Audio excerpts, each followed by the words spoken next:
In today's video, we are going to be talking about keto and intermittent fasting, whether or not fasting is necessary on a ketogenic diet, and what breaks a fast. This video is the third in a series I've been doing on my channel on how to start the keto diet. So if you haven't watched episode 1 and 2 yet, make sure to either watch those before or after this video. The keto diet has gained a lot of popularity in recent years, and I believe it can benefit many when done correctly. Whether you are looking for weight loss, more energy, less inflammation, or more mental clarity, the keto diet can help. Through my online coaching program, Keto Start, I have helped hundreds of clients reach their health and fitness goals by making a diet change. So in today's video, we're going to be talking about intermittent fasting and how it ties in with keto and whether or not it is necessary.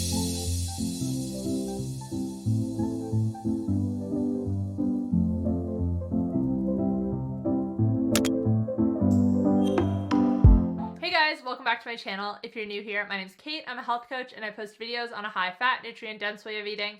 If you like this video, please give it a thumbs up, feel free to share, and make sure to subscribe.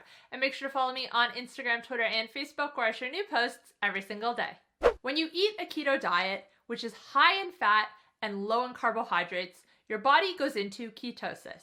Ketosis is a metabolic state where you are burning mainly fat for energy, both dietary and body fat. But eating a keto diet is not the only way to get into ketosis. Another way is through fasting. Now, when I say fasting, I mean not eating anything for a period of time. Technically, we are all fasting when we are sleeping, but some people fast longer throughout the day. If you remember, on day 2 of this series, we spoke about how to get into ketosis, and the main factor was limiting carbohydrates. If we are eating a lot of carbs, our bodies use glucose for energy. But when we limit carbs, our bodies use fat for energy. When you are fasting, you are obviously not eating any carbohydrates, and therefore your body turns to stored fat for energy, and you are in ketosis. So you can see why the keto diet and intermittent fasting go hand in hand. But is fasting necessary? We're going to start today talking about what intermittent fasting is, the pros and the cons, and whether it is necessary. And then we are going to talk about what does and what doesn't break a fast. What is intermittent fasting? Any time you are not eating throughout the day is known as fasting. From the time you take your last bite of food in the evening to the time you take your first bite the following day, this is known as your fasting window.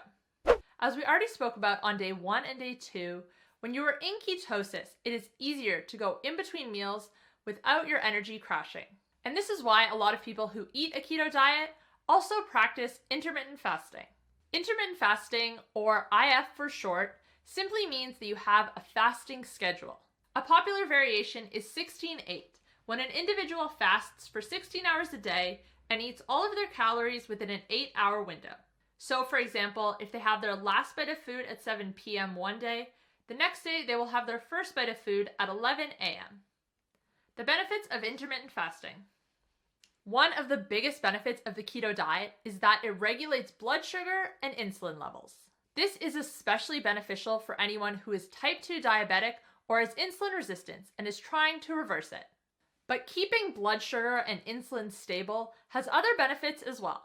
It prevents huge energy crashes throughout the day. It allows you to go several hours in between meals. It helps you burn more fat and lose weight. It helps to keep your hormones balanced. It improves your sleep. And it reduces your risk of disease. Now, fasting has the same effect. And another benefit that you get from fasting that you can also get from a keto diet is a higher rate of autophagy. Autophagy is when damaged cells in our body are broken down and used to create new healthy cells. The best way to boost autophagy is through extended fasting. 24 to 72 hours is generally when it peaks. But eating a low-carb ketogenic diet also triggers autophagy. And this is one of the reasons why people see their inflammation go down. As you can see, the keto diet does have a lot of the same benefits of fasting. So technically, as long as you are eating a keto diet, you do not have to fast to get the benefits we just spoke about. But I do think that intermittent fasting pairs really well with keto and tends to come naturally. I do not think it is necessary to stick to a strict fasting schedule if you want to practice intermittent fasting. I find it is more effective to let fasting fall into place naturally. For example, when you wake up in the morning, do not have your first meal until you are truly hungry. A lot of us have been conditioned to eat breakfast no matter what, and this can be counterintuitive to our goals. What breaks a fast? If I had $1 for every time someone asked me if Y food or X drink breaks a fast, let's just say I'd be doing pretty well. To break a fast means that your fasting window has ended and you have consumed something that is taking away from the benefits of fasting. Basically, anything that causes your blood sugar or insulin to rise will break a fast. So of course, drinking water does not break a fast. You can drink water within your fasting window, and you should. Electrolytes on their own also do not break a fast, but watch out for brands with added ingredients. Some have added sugar and fillers, and these will break a fast. A good electrolyte powder I like is the Keto K1000 from Adapted Nutrition. I won't get too into electrolytes today because we are going to be talking about that a lot in tomorrow's video. So if you want to know more about electrolytes, watch out for tomorrow's video. Other drinks that do not break a fast are black coffee and unsweetened tea. But what does break a fast? Basically, any food you consume that breaks a fast, and any drinks with calories or that are sweetened. There is some debate over whether diet soda breaks a fast. In studies, when someone who is fasting consumes diet soda, their insulin does not rise. But if you drink diet soda with a meal, it causes a rise more significant than drinking the soda alone. And furthermore, some people's bodies will release insulin just from having a sweet taste in their mouth.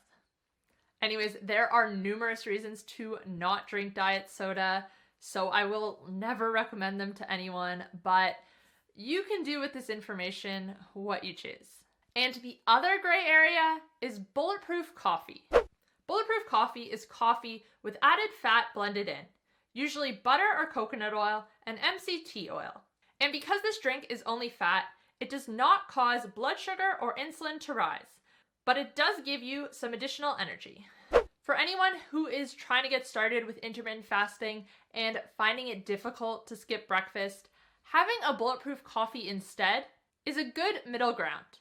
I do have a whole video on bulletproof coffee, the benefits, and how to make it, so if you want to know more about that, you can check out this video afterwards. Anyways guys, that is all I have for you today. Tomorrow's video is going to be all about the keto flu, how to avoid it, and how to balance electrolytes.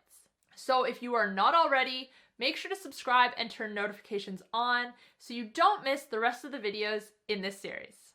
And before we wrap up, I wanted to mention that this Keto Diet for Beginners series I am doing is based off my coaching program, Keto Start. Keto Start is my 7-day crash course that goes over everything we will be covering in this series through text, audio, and video, and also includes bonus downloads such as shopping lists, a meal building guide, a meal plan, and more. Plus, you get access to a private Facebook group where I can answer your questions and offer support. If you want to check it out, you can head to healthcoachkate.com/ketostart, and I will also link it in the description box down below. Thank you guys for watching. If you want to watch the other episodes in this series, you can find them here. If you want to catch up on my most recent upload, you can find it right here. And if you want to check out my keto diet and carnivore diet coaching programs, you can find them here. Thanks again, guys. I'll see you next time. Bye.